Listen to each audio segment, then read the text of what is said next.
Miarabantsika rehetra amin'ny anaran'i Jesosy ilay tompon'izao rehetra izao tsy mety tapa-kevitra hanambady azy. Izay indray havana no lohatenin'ity vidéo manaraka ity. Indray mandeha dia nisy olona niantso ahy. Efa tapa-bolana mialohan'ny raharahandry zareo. Efa voazara daholo ny invitation, efa vita daholo ny fanomanana rehetra. Kanefa dia misalasala ilay olona. Hoe ity very pastera no vady sahaza ho azy sa tsy ity. Ohatrany tena malaina be na dia nanomana ny raharahany ara satria matahotra, ohatrany tsy azoko antoka hoe mety io fanambadiana izay ho ataona io. Misalasala izy. Ary be dia be isika no manana olana mitovy amin'izany. Mety tsy tena hoe efa miroso tanteraka anatin'ny fanambadiana ianareo fa efa ela niarahana ianareo. Ary efa tokony hiroso amin'ilay fanambadiana amin'izay saingy tsy mety tapa-kevitra mihitsy ianao hanao dingana. Iarahana amin'ny olona io no ny antony samihafa.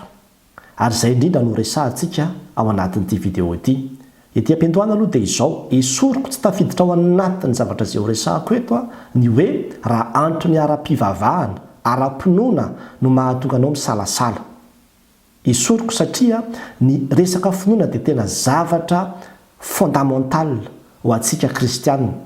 Ka raha ohatra ianao zany ka misy olona ka tsy mivavaka izy ohatra na hoe tsy tian'i Jesosy Kristy izy, na hafa mihitsy ny Andriamanitra izay hivavahany, na hafa mihitsy ny fiangonana ka tena tsy mety amin'ny finoana mihitsy ny andeha hivavaka any, nefa ianao vehivavy ka tsy maintsy hanaraka ny lehilahy, dia amin'izay fotoan'izay aleo tonga dia hajanona mihitsy ilay fiarahana. Tonga dia hajanony mihitsy ilay fiarahana raha hoe antony ara-pivavahana no mahatonga anao misalasala. Satria ny fanambadiana dia fampiraisana ny olona anankiroa ao amin'ny Jesosy Kristy. Jesosy no ivo, ka raha tsy tian'i Jesosy Kristy izy, raha tsy mivavaka amin'ny Jesosy Kristy izy, raha hafan'i Jesosy Kristy hivavahany dia tsy possible mihitsy zany ny hanambadianao aminy.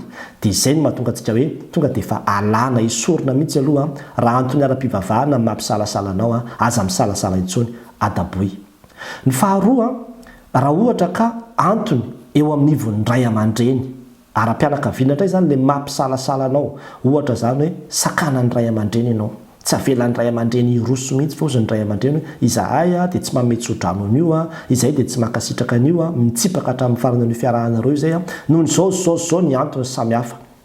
Izay indray raha izay no mahatonga anao misalasala zany, dia tsy mbola ho resahantsika ato anatin'ity vidéo ity izay, fa mbola any amin'ny vidéo hafa mihitsy no hoe ahoana no atao raha tsy manomety sodrano ny ray aman-dreny nefa izay mifankatia. Fa misy koa ny ray aman-dreny mety hoe tsy tena manakana be izy, fa ohatra zany hoe tsy dia tena ozy hoe tsy dia tena kasitrahanay fa raha iroso nareo dia tsy maninona, fa izay moa zany ny sitraponareo dia manomety sodrano zay. Izay indray hafa. Tafiditra ao anatin'ilay resaka izay ho resahako ihany zay. Fa izay tena ho voakasika be dia be ao anatin'ity resaka ity dia ny antony toetra ilay mahatonga antsika misalasala. Ohatra zany hoe ilay vehivavy ohatra no misalasala satria tao anatin'ny fiarahandry zareo dia efa hita ny asa nampirafy azy ilay lehilahy. Na ihany koa efa ny fampiresahana, ilay fampirafesana, efa ny bebahana, efa ny fonana, fa ilay vehivavy lasa matahotra foana hoe mbola manahy, fa mbola hiverina hiaraka amin'ilay olon-tiany io, na mbola hampirafy azy sy ny toy izany, dia tsy mety miroso amina dingana na inona mihitsy. Na koa mety hoe kamo be ilay lehilahy dia tsy miasa, na mety koa hoe misotro toky izy, na mety misy fotoana izy masika be, atahorana hoe sao dia hamono ary ty rehefa any mitokantrano any.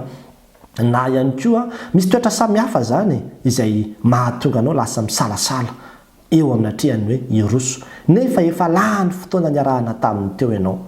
Na ihany koa mety ny lehilahy koa no misalasala satria asa ilay vehivavy koa mety hoe efa namitaka azy, na mety be laingalainga ilay vehivavy, na tia rendrarendra loatra ilay vehivavy, na kamo vorehitra sy ny toy izany mety misy toetra zany na fomba fanaon'ilay vehivavy izay mahatonga ilay lehilahy ihany koa lasa hisalasala izy, dia mangataka foana ilay vehivavy sao dia efa tokony hiroso amin'izay tsika, dia ozy ilay lehilahy hoe aleo aloha andinika, aleo aloha heritreritra, dia mandinika miheritreritra izy efa toana firy zay dia eo amin'izay nareo fa mihazoazo sy misalasala eo, miaraka ihany anefa ianareo anatin'izany.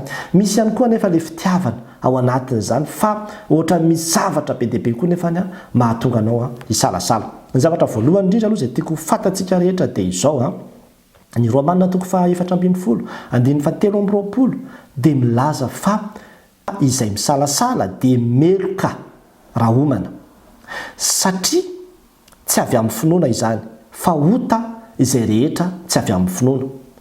Resaka sakafo no ambarany eo fa mitovy ihany le izy. Zany hoe ianao homana sakafo nefa ianao misalasala ohatrany tsy mety ty sakafo ty fa hoaniko ihany. Zany hoe ianao zany misalasala amin'le olona nefa ianao miroso ihany amin'ny fiarahana amin'ny olona io, manimba ny conscience anao ianao dia lasa tsy manana faharesendahatra. Dia amin'izay fotoana izay ny tenin'Andriamanitra hoe ota izay rehetra tsy avy amin'ny finoana, ota izay rehetra ataonao nefa tsy maharesy lahatra anao akory. Ka rehefa ohatra ianao ka tena misalasala tsy mety mahavita mandray fanapa-kevitra mihitsy, aleo aza tonga dia misaraka mihitsy. Zay ny fanapa-kevitra raisina toy izay mihazoazo satria le fihazoazonao iny, le fisalasalanao iny dia tsy mety. Dia tsy mety zany le nataon'ilay olona izay ndresahako tamintsika teo hoe miroso amin'ny fikarakarana ihany nefa misalasala. Rehefa tena miroso amin'ny fikarakarana dia tonga dia 100% sainao sy ny faharesendahatra ao miroso ianao. Fa aza mierikerika intsony fa ny devolo mampierikerika antsika io dia tsy mety. Rehefa miroso dia miroso, rehefa eny dia eny, rehefa tsia dia tsia, izay akoatran'izay dia avy amin'ilay ratsy. Ny tenin'Andriamanitra. Jery voalohany. Ny faharoa koa dia misy tenin'Andriamanitra ny amin'ny Korintiana 2:5 manao hoe fa finoana no andehanantsika fa tsy fahitana. Ny dikan'izany dia izao. Raha ohatra ianao ka mifantoka amin'izay zavatra hitan'ny masonao, izay vao miroso dia tsy izany ny toe-tsaina kristianina. Satria ny fifantohanao amin'ilay zavatra hitan'ny masonao hoe jerevy ny ataony, jerevy ny toetra, ny zao dia miovaova io ary na ianao izay miteny sy misalasala io koa raha mety iovaova ihany koa ny toetranao. Fa izao ny finoana an'i Jesosy Kristy no hirosontsika. Aza mahatoky ny olona izay miaraka aminao, fa mahatoky an'i Jesosy Kristy izay miaraka aminao. I Jesosy Kristy afaka manova ny olona io, afaka manamboatra ny olona io, ary izay mihitsy ilay tena fitiavan'Andriamanitra. Mino ny zavatra rehetra, manantena ny zavatra rehetra, maharitra ny zavatra rehetra. Ka mila manana fahatokinan'Andriamanitra isika. Ny fahatokinan'Andriamanitra zany no mahatonga antsika miroso, hoe mahatoky an'Andriamanitra fa Andriamanitra no hanamboatra ny fiainako sy hiaraka amiko, ary izy no nampifandray anaty amin'ity olo ity ka nahatonga ny fiarahana ho tanteraka hatramin'ny farany. Dia tsy nosakanan'Andriamanitra ny fiarahako tamin'ity olo ity, tsy navelan'izy zavatra tena hoe tsy afahako miroso. Ny dikan'izay zany miroso zay dia mahatoky ny fitondran'Andriamanitra ny fiainako ao anatin'izay. Dia izay no hirosonao, ny fahatokinao an'Andriamanitra. Fa aza mandeha amin'ny fahitana, fa na dia ny olona izay heverinao fa tena farany tsara toetra be azy, ozany hoe tena endry be izy ry pastera, dia hanambady azy tena kalma be izy, tena zao izy, rehefa tena tonga amin'ny tokantrano mety hivadika daholo ny olona rehetra. Aza mandeha amin'ny fahatokina olona zany, fa raha izany dia ho diso fanantenantsika, mandehana amin'ny fahatokinan'ny tompo. Dia amin'izay fotoana izay rehefa miroso koa nefa amin'izay fahatokinan'Andriamanitra izay dia tsy mimenina, fa tsy hoe miroso fa dia natsinandry pastera hoe mahatoky an'Andriamanitra zany dia miroso anefa ny tena ohatrany tsy niova akory izy dia mimenina be amin'izay ianao, na hoe tena tratra ny depression mihitsy fa tena le vatiko tena tsy zakako mihitsy ka le toetrany rehefa tena miroso tsy mbola hainao zany le mahatoky an'Andriamanitra raha izany. Satria rehefa miroso ka mahatoky an'Andriamanitra dia ny dikan'izay tokony ho maivana ianao, tokony ho lasa an'Andriamanitra le fanahina sy le tebiteby sy le adi-tsainao, fa apetraka ao amin'Andriamanitra le izy toy izay ianao hoe na mbola hitako ary zao olona zao mahatoky an'Andriamanitra, manantena an'Andriamanitra, mino an'Andriamanitra, dia nirosonao izy, fanapa-kevitra ny raisinao le izy. Dia izay zavatra izay ny zava-dehibe. Ary izay mihitsy ny zavatra fahatelo, ny fitiavana dia ao amin'Andriamanitra ny loharano ho antsika kristianina. Ary io fitiavana agape izay ambarany amin'ny Korintiana 2:7 io dia ambara hoe mino ny zavatra rehetra, manantena ny zavatra rehetra, maharitra ny zavatra rehetra. Ary io fitiavana io dia tsy olevina, angatao mihitsy ilay fitiavan'Andriamanitra hitiavanao any olona io, fa ny olona rehetra koa niriavana dia misy fahalemena daholo n'iza ho alainao vady. Ary tsy maintsy misy toetra sy fahalemeny kely daholo ity hitondrainy anazy ny problemany, ny an'ity hitondrainy azy ny problemany. Ka raha hifindrafindra olona eo ianao na impiry hifindra olona eo azy ianao tsy ahita olona tanteraka ianao, raha aza mitady anjely, fa mbola olombelona daholo ny olona rehetra izay hitanao.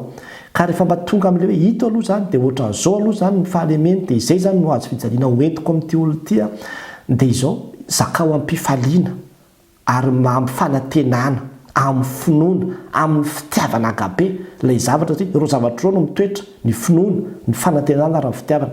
Rehefa miaraka amin'ny Jesosy izy, rehefa manana an' Jesosy izy, rehefa ohatra ka mivavaka izy dia efa izay aloha ny zava-dehibe indrindra satria izay fiarahanareo roa miara-mitondra ny fiainatokantranareo ao amin'ny tompo zay ny zava-dehibe indrindra.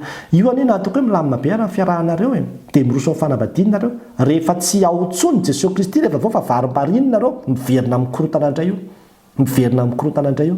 Fa ny fiarahanareo amin'ny Jesosy Kristy no fototra mampindehana io sy mampilamina io. Dia za eto zany dia te-hiteny aminao hoe mangatahako tolotsaina, zay ny fahefatra, mangatah tolotsaina avy amin'Andriamanitra hoe tompo omey tolotsaina na tokony hiroso na tsy tokony hiroso. Ray aloha zay. Dia nefa rehefa mangataka zay tolotsaina zay dia tsy miandry eo akory, mianahany eo. Fa afaka atao tsara koa ny vavaka hoe tompo hiroso aho, fa raha ohatra ka tsy anjarako ty olo ty dia sakamo.